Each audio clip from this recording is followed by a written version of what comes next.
Une nouvelle rencontre. Un nouvel homme entre dans la vie de Linceo. Il s'appelle Louis. Même prénom que le premier mari.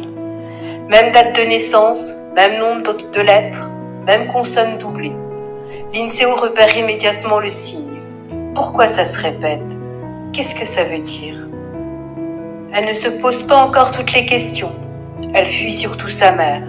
Elle part avec Noël pour rejoindre Louis II. Louis II est un écorché. Sa sœur est décédée, sa famille est dure, exigeante, structurante. Il rêve de réussite, d'ascension sociale, de reconnaissance. Linceo l'encourage. Il étudie sans fin, travaille sans relâche. Mais avec Noël, il se comporte davantage comme un éducateur que comme un père. Il cadre, il exige, il corrige. Il rêve de grandeur, de richesse, d'une vie parfaite, et peu à peu il délaisse Linceo. Pourtant, il offre une stabilité réelle, un toit, une structure, une apparence de sécurité. Mais le schéma se répète. Louis II est stérile. Encore. Linceo veut une vraie famille, un nom, une fratrie pour Noël, un socle solide. Elle s'accroche à l'idéal, à l'image d'une vie stable, même si à l'intérieur quelque chose se fissure.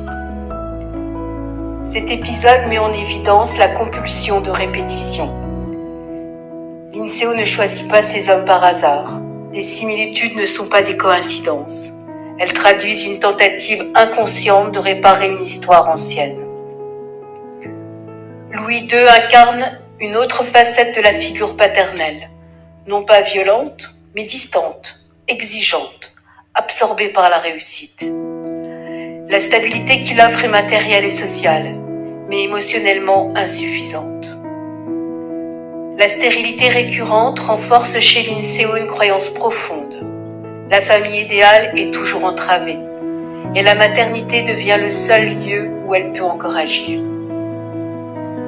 Cet épisode montre que tant que le lien à la mère n'est pas symboliquement rompu, les relations amoureuses restent prises dans la répétition plutôt que dans le choix.